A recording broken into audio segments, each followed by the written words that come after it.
আজকের এই মহতি রক্তদান অনুষ্ঠানে আমরা নর্থ পঞ্চগড় নাট্য সংস্থা প্রতি বছরের মতো এবছরও একটি সমাজ সচেতন ছোট্ট নাটক উপস্থাপন করব আপনাদের সামনে। নাটকের বিষয়বস্তু অবশ্যই রক্তদান সংক্রান্ত এবং সমাজের উপরে নাটক। এই নাটকটি আপনারা দেখুন, মনে হয় এই নাটকের বক্তব্য বা প্রচারের যে ব্যাপারটা আপনাদের নিশ্চয়ই ভালো লাগবে। আমরা চাই এই ধরনের নাটক যাতে সব জায়গায় ছড়িয়ে পড়ে। রক্তদান তো সব জায়গাতেই হয়, রক্তদানের এই মহৎ প্রচেষ্টা সব জায়গায় ছড়ায়, এই নাটকটা তার উপরেই করা হচ্ছে। শুরু করছি নর্থ পঞ্চগড় নাট্য সংস্থার নিবেদন নাটক রক্তবন্ধন। মূল ভাবনা অমিরুল কাসেম, নাট্যরূপ দেবাশিস বসু, নির্দেশনা দেবাঞ্জন বসু, আলোক প্রক্ষেপণ উত্তম বিশ্বাস, আবহ দেবাঞ্জন বসু এবং ভিডিওগ্রাফি সুস্মিতা সেন। শুরু করছি এক প্রচারধর্মী সমাজ সচেতন অনু নাটক রক্ত বন্ধন। আজকের এই মহতি অনুষ্ঠানে উপস্থিত থাকার জন্য আপনাদের সকলকে জানাই সশ্রদ্ধ অভিবাদন। আজকে আমি আপনাদেরকে একটা গল্প, একটা জীবনের গল্প, তবে তার আগে আপনাদেরকে আমার সাথে একটা গ্রামে যেতে হবে। কোথায়? কলকাতার খুবই কাছে। এই গ্রামটির নাম হলো কল্পনা। একটা সময় কৃষি কাজে ছিল এখানকার অধিবাসীদের মূল ভূমিকা। তবে যুগের অগ্রগতির সাথে তাল দেখে তাদের সন্তান সন্ততিরা লেখাপড়ায় কম বেশি শিক্ষিত হয়ে কল্পনা করে নিয়ে আসতে চাইছে এক নতুন দিনের আলো। শিক্ষার আলোয় আলোকিত হয়ে নতুন করে সাজাতে চাইছে তাদের সকলের প্রিয় কল্পনাপুর গ্রাম। চাইছে নতুন যুগের প্রত্যেকটি বিষয় নিয়ে কি করে সচেতন করে তোলা যায় গ্রামের প্রত্যেকটি লোকেদের।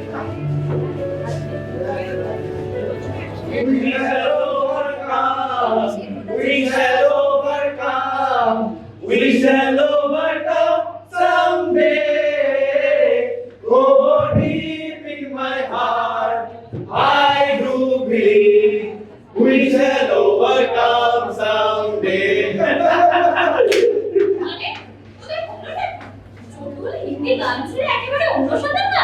আরে বাবা, সময় পাল্টাই যাবে আর যুগ বদলাই যাবে, আর আমরা আমাকে হেই লাইকা একটু পাল্টাইয়া লইতাছি বা কইতে বড় পাল্টাবার একটা চেষ্টা করতাছি। আগে আমাদের পূর্বপুরুষরা শুধুমাত্র চাষাবাদ করে নিজেদের জীবন কাটাতেন, কিন্তু দেখ তারাও কিন্তু শিক্ষার গুরুত্বটা উপলব্ধি করতে পেরে নিজেদের সন্তানদের লেখাপড়া শিক্ষিত করতে চায়। ফলে ওদের ঠাকুরদা বা কাকারা চাষাবাদের দিকে খুব একটা মন না দিয়ে লেখাপড়া শেখা শুরু করে দিলেন। আর আমরা তাদের উত্তরসূরিরা লেখাপড়া শেখার সাথে সাথে বুঝেছি যে কৃষিকাজ আমাদের মূল ভিত্তি। তাই কৃষিকাজকে অবহেলা না করে আমরা গ্রামের কিছু মানুষ যদি গ্রামের উন্নতির জন্য কিছু অন্য ধরনের কাজকর্ম করি, তাহলে কিন্তু আমাদের গ্রামের প্রত্যেকের সেটা ভালো হবে। একদম ঠিক বলেছিস। আর আমাদের ভালো মানে আমাদের এই গ্রাম কল্পনাপুরের ভালো, আর যে কোনো গ্রামের ভালো মানে আমাদের এই রাজ্যের ভালো। সেদিন অতীত মাস্টার মশাইও এই একই কথাই কইছেন। আচ্ছা, তিনি কইছিলেন গ্রামই নাকি যে কোনো সভ্যতার, যে কোনো সংস্কৃতির মূল কেন্দ্র। একদম ঠিক কথা বলেছেন। আরে বাবা, গ্রাম থেকেই তো শহরের উৎপত্তি। গ্রাম বাঁচিয়ে রেখেছে বলেই কিনা শহর বেঁচে আছে। তা হইলে অহর আমাকে গ্রামের উন্নতির জন্য কি করা উচিত? এর জন্য আমাদের সবার আগে যেতে হবে গ্রামের পঞ্চায়েত প্রধান হাবুল কাকার কাছে। হাবুল কাকাই আমাদের বলতে হবে শুরু করা উচিত। আর তাছাড়া সম্প্রতি রাজ্যে নতুন সরকার গঠন করেছে, তাদের তো কিছু পরিকল্পনা আছে রাজ্যের উন্নতির ব্যাপারে। আর গ্রামের পঞ্চায়েত প্রধান হওয়ার সুবাদে আমাদের হাবুল কাকার এই বিষয়ে অনেক ধ্যান ধারণা আছে। তাহলে চল কালিয়া করতে গিয়ে হাবুল কাকার সাথে দেখা করব। কাল পর্যন্ত আর অপেক্ষা করতে হবে না। আরে কথাই আছে না, মোহাম্মদ পর্বতের কাছে না কি হবে, পর্বতই চলে আসে মোহাম্মদের কাছে। এখানেও একই অবস্থা। আরে বাবা, আবুল কাকা তো এইদিকেই আসছে। এই আবুল কাকা আসছে। আরে আবুল কাকা, আবুল কাকা, আবুল কাকা।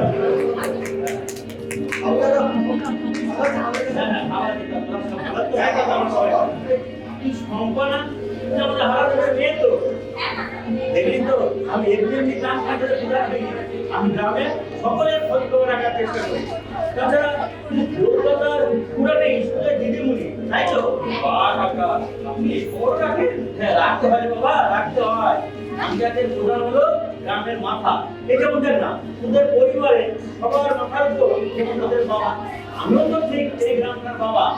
পরিবারের সকলের খোঁজ খবর নেওয়া এবং তাদের সুখে শান্তিতে রাখা যেমন পরিবারের প্রধানের দায়িত্ব, ঠিক সেমনি আমারও দায়িত্ব গ্রামের প্রত্যেকের খোঁজ খবর নেওয়া এবং সকলকে সুখে শান্তিতে রাখা। কাকা, আমরাও আপনার পরিবারের একজন উঠেছি। আরে তোরা তো এই গ্রামে বাস করা সুবাদে সবাই আমাদের পরিবারের একজন হয়েই আছিস। দাদা কাকা, তা নয়। আসলে আমরা বলতে চাইছি, আমরা আপনার পরিবারের একজন একনিষ্ঠ কর্মী হতে চাই। আসলে পরিবারের থেকে না, অনেকে পরিবারের সমস্যা বা বিপদ এইসব থেকে নিজেদেরকে এড়িয়ে রাখে। কিন্তু আমরা আপনার সাথে কাঁধে কাঁধ মিলিয়ে গ্রামের উন্নয়নমূলক কাজে সামিল হতে চাই। আরে এটা খুব ভালো কথা রে। তোদের মতো শিক্ষিত ছেলেমেয়েরা যদি গ্রামের উন্নতির জন্য এগিয়ে আসে, তাহলে গ্রামের উন্নতি ঠেকাই কে? কিন্তু কাকা, এই যে গ্রামের কত কত ছেলে মেয়েরা এখানে থেকে কোনো উন্নতি হবে না, এটা ধরে নিয়ে শহরে চলে যাচ্ছে, কাজকর্ম করছে না, লেখাপড়া করছে। আচ্ছা তুমি বলো তো, এটা কি ভালো হচ্ছে? আরে বাবা, তা তো হবে। গ্রামে না আছে কোনো ভালো স্কুল বা কলেজ, না আছে কোনো কর্মসংস্থানের ব্যবস্থা। কিন্তু ওইদিকে শহরে গিয়ে দেখ, ওখানে গিয়ে পড়াশোনা করে কেউ হচ্ছে ডাক্তার, কেউ ইঞ্জিনিয়ার, কেউ উকিল, কেউ আবার কত বড় বড় কাজ, আরো সব কত কি বলছো। আমাদের এই রাজ্যে ব্যবসা বাণিজ্য বা কাজের সেরকম কোনো সুযোগ সুবিধা না থাকায় অনেকেই আবার আমাদের রাজ্য ছেড়ে ভিন রাজ্যে চলে যাচ্ছে। দেখ, আগে কি হয়েছে এসব কথা না ভেবে আজ আমরা নতুন করে আবার চিন্তা ভাবনা শুরু করছি। আমাদের রাজ্যের উন্নতির জন্য এই নতুন সরকারের অনেক পরিকল্পনা আছে। কাগজেই তো পড়ছি নতুন নতুন কলকারখানা স্থাপন, ব্যবসা বাণিজ্যের উন্নতি, কর্মসংস্থানের সুযোগ, আরো কত কি। তাহলে আমাদের আর নিজের রাজ্য, নিজের শহর বা গ্রাম ছেড়ে পরিযায়ী মানুষের মতো কোনো রাজ্যে করে রাখতে হবে। দেখেছিস, শহরের উন্নতির সাথে সাথে সরকার গ্রামে অনেক উন্নতি করবে। আর সেটা করবে। গ্রামে কৃষিকাজের জন্য জলের ব্যবস্থা, ভালো ভালো কীটনাশক, সার, ওষুধের ব্যবস্থা, পুরো রাস্তা, গ্রামে গ্রামে বিদ্যুতের ব্যবস্থা। এগুলো তো ছিলই। যখন বরং চিন্তাছি গ্রামের ছেলে মেয়েকে লেখাপড়ার জন্য নতুন নতুন স্কুল, পাঠ্য বইয়ের বন্দোবস্ত, এইসব। এরকম অনেক পরিকল্পনা আছে রে, যা বলে শেষ করা যাবে না। কিন্তু মুশকিল কোথায় জানো? এই সব সুবিধাগুলো গ্রামের মানুষের কাছে সঠিক সময়ে সঠিক জায়গায় পৌঁছে দেওয়ার জন্য যায় যথেষ্ট লোক হয়। তাই তো তোদের মতন যুবক যুবতীরা যদি নিজে থেকে এগিয়ে আসে, তাহলে তো অনেকটাই সমস্যার সমাধান হয়ে যাবে। আমাদের প্রত্যেককে এগিয়ে আসতে হবে। আমাদের প্রত্যেককে সমাজ সচেতন করে তুলতে হবে, যাতে যাতে একজনের প্রয়োজনে অন্যজন দ্বিধায় ঝাঁপিয়ে পড়তে পারে। আর তখন আমরা সবাই আবার গলা ছেড়ে গাইবো, বলো বলো বলো সবে, শত বিনা বেনু রবে, ভারত আবার জগৎ সবাই শেষ হবে। ধর্মে মহান হবে, কর্মে মহান হবে, নবদিন মনি উদিবে আবার পুরাতনে হবে। কিন্তু কাকা, ভবিষ্যতের এত সব পরিকল্পনার মাঝে আমার মন বলছে কোথাও একটা শান্তি থেকে যাচ্ছে। কিসের শান্তি রে মা? দেখো কাকা, গ্রামের মানুষের মধ্যে চেতনার জাগরণ ঘটাতে হবে। এই যে আমি কলকাতা স্কুলে পড়াই, তার পাশাপাশি আমি অনেক সমাজকর্মীর কাজও করে থাকি। সেটা আমার বন্ধুরা সবাই জানে। এই যে আমি ঘরে কত শিশুদের শিক্ষাদান করা, সাধারণ গরিব মানুষদের প্রয়োজনীয় ওষুধ বিতরণ করা, সরকারি ব্লাড ব্যাংকের সহায়তায় রক্তদান শিবিরের আয়োজন করা, এছাড়া পড়াশোনা জানে না এরকম পুরুষ, মহিলা, বয়স্ক মধ্যে সাধারণ মানুষের শিক্ষাদান করা, আরো অনেক কিছু। আরে এ তো খুব ভালো কাজ রে মা। এসব কাজ শুধু শহরে কেন, এসব কাজ তো গ্রামের মানুষদের জন্য প্রয়োজন। তাছাড়া তোরা দেশের ছেলে মেয়ে তোরা এগিয়ে এসে গ্রামে এসব কাজ করতে শুরু কর, আর গ্রামের মানুষের মধ্যে ওই ঘুমিয়ে থাকার চেতনাকে জাগিয়ে তোল। হ্যাঁ কাকা, আমি তো ওই জন্যই বললাম যে আমাদের প্রত্যেককে এগিয়ে আসতে হবে, প্রত্যেককে সমাজ সচেতন করে তুলতে হবে, যাতে একজনের বিপদে অন্যজন ঝাঁপিয়ে পড়তে পারে। আরে সে তো আমরা এখনো এগিয়ে যাই। যেমন হ্যাঁ, যেমন যে বন্যার সময় প্রত্যেকটা মানুষকে রিলিফ ক্যাম্পে পৌঁছে দেওয়া বা ত্রাণ সামগ্রী পৌঁছে দেওয়া, কেউ অসুস্থ হলে তাকে হসপিটাল নিয়ে যাওয়া। হ্যাঁ, আর রক্ত, যখন কারো রক্তের প্রয়োজন হয় তখন আরে সে তো হাসপাতালে ব্লাড ব্যাংক কি পাওয়া যায়, আর না পেলে এদিক ওদিক খোঁজ করে কোথায় রে মুদির দোকানে? হ্যাঁ? আরে বাবা, তোর কি মাথা খারাপ হয়ে গেছে নাকি? আরে বাবা, মুদিখানার দোকানে কখন রক্ত পাওয়া যায়?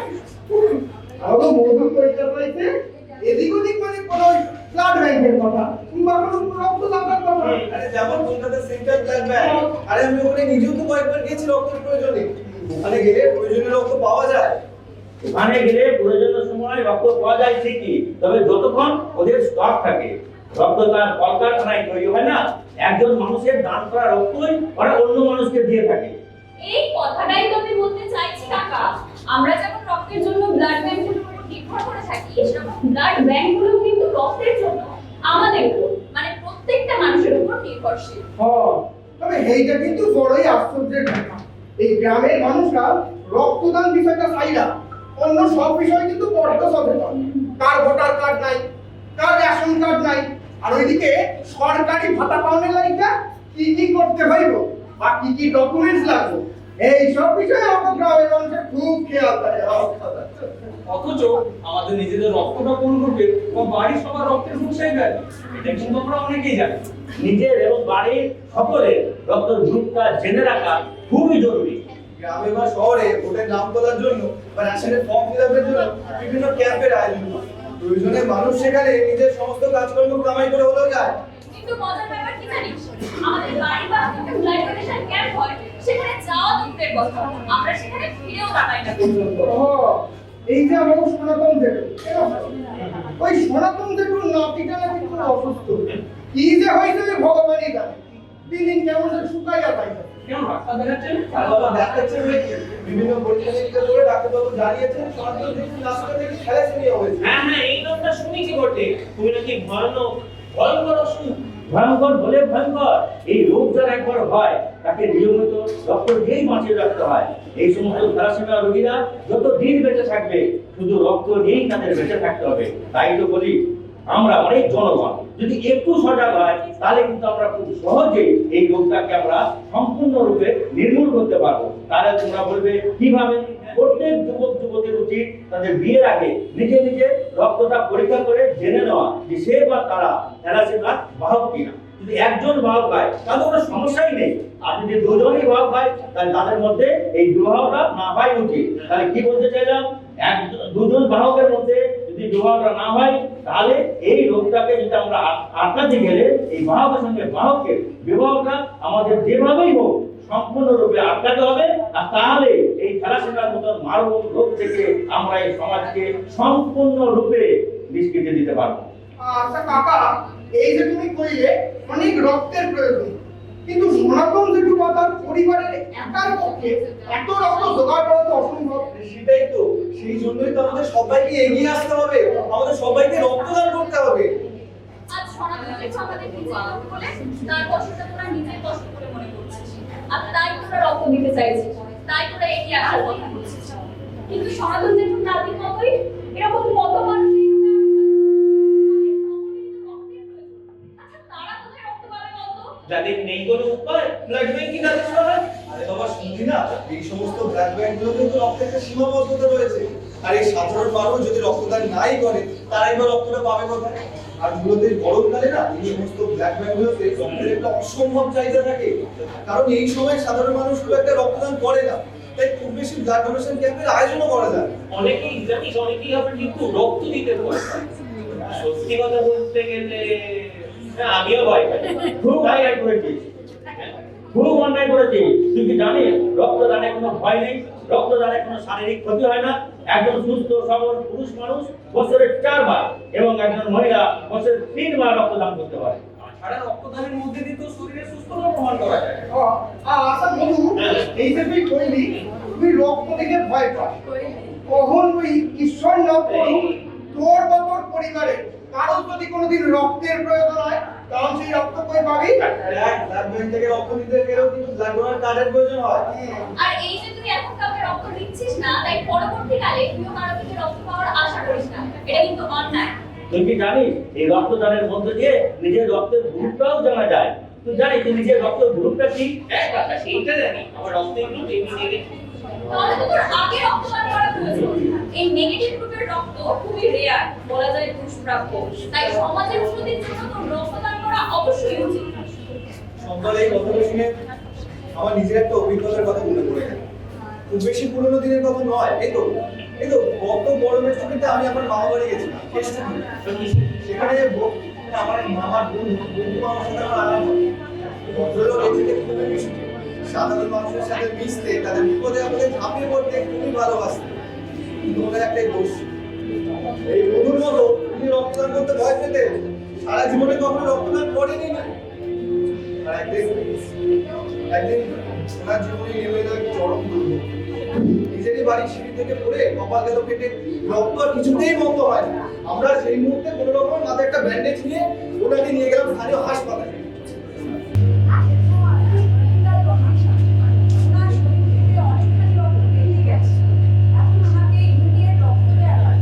আপনাদের হাসপাতালে রক্ত পাওয়া যাবে না? হ্যাঁ, আমাদের হসপিটালে পাওয়া যায়, কিন্তু এই মুহূর্তে সাফিসিয়েন্ট রক্তের স্টক নেই। আর তাছাড়া ওনার গ্রুপটাও খুবই রেয়ার, এবি নেগেটিভ, যেটা অত সহজে পাওয়া যায় না। তাহলে ম্যাডাম উপায় একটা আছে, আপনারা একটা কাজ করুন, আপনারা বরং মানিকতলা সেন্ট্রাল ব্লাড ব্যাংকে চলে যান, ওখানে থাকলেও থাকতে পারেন। কিন্তু আপনারা যাওয়ার সময় একটা ডোনার কার্ড, সরকারি ডোনার কার্ড অবশ্যই নিয়ে যাওয়ার চেষ্টা করুন। আচ্ছা, তারপর কি হলো? তারপর আর ওনার কথা মতো গেলাম সেন্ট্রাল ব্লাড ব্যাংকে। আরে ওখানেও তো একই সমস্যা, এই রেয়ার গ্রুপের ব্লাডের স্টক ওখানেও নেই। কিন্তু ওনারা আমাদের প্রয়োজনের গুরুত্বটা উপলব্ধি করতে পেরে কোনোরকমে আমাদের রক্তের অ্যারেঞ্জমেন্টটা করে দিচ্ছেন। আর সেই রক্তই আমরা নিয়ে গেলাম আবার সেই হাসপাতালে। যাক, আর ভয়ের কিছু নেই। সময় মতো রক্তটা পাওয়া গেছিল বলে এটা একটা বড় অসুবিধে থেকে আপনাকে আমরা ফেরাতে পারি। সত্যি তাই ম্যাডাম, এই বন্ধু রক্তটা রেয়ার গ্রুপে হয় একটু প্রবলেমে পড়ে গিয়েছে। শুধু ওনার ক্ষেত্রেই নয়, এই রেয়ার গ্রুপের রক্ত জোগাড় করাই একটা প্রবলেম। ওই জন্যই আমরা সবাইকে বলি, প্রত্যেকটা মানুষের যেমন রক্তদান করা মানবিক কর্তব্য, তেমনি যাদের রেয়ার গ্রুপ তাদেরও ব্লাড ব্যাংকে গিয়ে রক্তদান করা অবশ্যই কর্তব্য। আজকের এই দিনটা আমার কাছে স্মরণীয় হয়ে গেছে। আমার এতখানি বলেছে এই রক্তদান করার ব্যাপারটা আমি চিরদিনই এড়িয়ে চলেছি। আজকের এই ঘটনাটা আমার চোখ খুলে দিল। তাই আজ থেকে যতদিন আমি সুস্থ থাকবো ততদিন তো আমি রক্তদান করবোই। তার সাথে আমার প্রতিবেশীকে বলবো এই রক্তদান করার জন্য আমি উৎসাহিত করবো। ভালো কথা। অবশ্যই করবে, এবং তার সাথে বিশেষত যাদের এই রেয়ার গ্রুপের রক্ত তাদের বিশেষভাবে বলবেন তারা যেন রক্তদান রেসিপি নোট সত্যি তাই, প্রয়োজন কোনো নিয়ম মানে না সমাজ। তাহলে আজ থেকে আমাকে সকলের বড় দায়িত্ব হইল রক্তদানের ব্যাপারে প্রত্যেকের সচেতন করে তুইলা রক্তদান করণের লাইকা উৎসাহিত করা। সেই সঙ্গে সেই সব রেয়ার গ্রুপের মানুষদের খুঁজে চিহ্নিত করা। শহরের মানুষরা যদি রক্তদান করতে পারে তাহলে গ্রামের মানুষরাও রক্তদান করতে পারবে। গ্রাম আর শহরের থেকে কোনো অংশে পিছিয়ে থাকবে না। একদম ঠিক কথা। আমরা গ্রামের সকলকে বোঝাবো, আসুন আমরা শপথ করি যেন রক্তের অভাবে গ্রামের একটা মানুষ আর মারা না যায়। এই রক্তদানে থাকবে না কোনো জাতপাতের ভেদাভেদ। আর এই রক্তদানের মধ্য দিয়ে গড়ে উঠবে সুস্থ স্বাভাবিক সমাজ। বেড়ে উঠবে আমাদের চেতনা সমৃদ্ধ সামাজিক দায়িত্ব।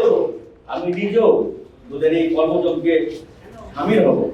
পঞ্চায়েতের প্রধান হিসাবে মানুষের কাছে বড় ধরে একটাই অনুরোধ করব যে রক্তদানের কোনো বিকল্প নেই।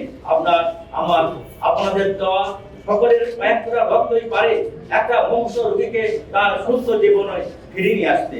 তাই বলবো, আর রক্তপাত নাই, রক্তদান করুন।